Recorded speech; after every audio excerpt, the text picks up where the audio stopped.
Stand లోపల ice cake, మొహబ్బత్ కా షర్బత్, లస్సీ, రబడి, ఇక్కడ చాలా డెజర్ట్స్ అయితే ఇక్కడ ఉన్నాయి. ఇప్పుడు మీరు చూసిన సీతాఫల్, దాని తర్వాత రబడి, దాని తర్వాత మనకి ఇక్కడ మాల్బెర్రీతో అయితే ఇక్కడ క్రీమ్ వేసి మరీ ఇచ్చారు. ఇక్కడ టేస్ట్ మాల్బెర్రీ మలై సూపర్గా అయితే ఉంది. చాలా అయితే మాకుంది షాదూద్ మలై ఇక్కడ, ఎందుకంటే ఆ క్రీమీ టెక్స్చర్ అయితే వీళ్ళ దగ్గర మీరు కంపల్సరీ ఎప్పుడైనా వచ్చినప్పుడు ట్రై చేయాల్సిందే. షాప్ పేరు వచ్చేసి మెహవిష్ ఫాలూదాస్ అనమాట. ఇక్కడ సరే పంజా సెంటర్ 1 వెళ్ళినప్పుడు మెహవిష్ ముందే ఇది ఉండిద్ది అనమాట. వీళ్ళ దగ్గర ఫాలూదాస్ ట్రై చేయండి, దాని తర్వాత సీతాఫల్ ఐస్ క్రీమ్ ట్రై చేయండి, దాని తర్వాత మనకి మలైజ్ ఉన్నాయి, చాలా రకాల మలైజ్ ఉన్నాయి. నాకు పర్సనల్ ఇది నచ్చింది అనమాట.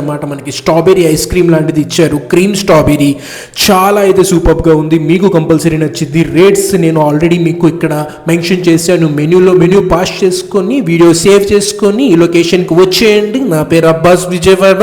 అందరికీ తెలిసిందే. ఫస్ట్ ఫాలో చేసి సబ్స్క్రైబ్ చేసుకోండి. చూస్తున్నారు కదా ఎలా వేస్తున్నారు క్వాంటిటీ, చాలా అయితే బాగుండిద్ది. మీరు మంచిగా వీళ్ళ దగ్గర మటన్ హలీం తినేసి కొంచెం ముందుకు వచ్చేస్తే వీళ్ళ దగ్గర ఫాలూదాస్, ఐస్ క్రీమ్స్, మలైస్, రబడీస్, షాదూద్ malai, sitaphal ice cream, fruit mandi అన్ని కొన్ని రకాలు, చాలా క్రౌడ్గా ఉంది కాబట్టి నేను ఇంట్లో వచ్చి మరీ తిన్నాను. టేస్ట్ సూపర్గా అయితే ఉంది వీళ్ళ దగ్గర. ఇదే వాళ్ళ బోర్డు, మెహవిష్ ఫాలూదా అని. మెహవిష్ హలీం కి ముందే ఉండిద్ది అనమాట. ఎగ్జాక్ట్ గా పంజా సెంటర్ 1 టౌన్ ఫుడ్ కోర్ట్. ఇంకా లేట్ ఎందుకు, వచ్చేయండి. 20 days ఉంది. స్టాల్ నెంబర్ వచ్చేసి 27.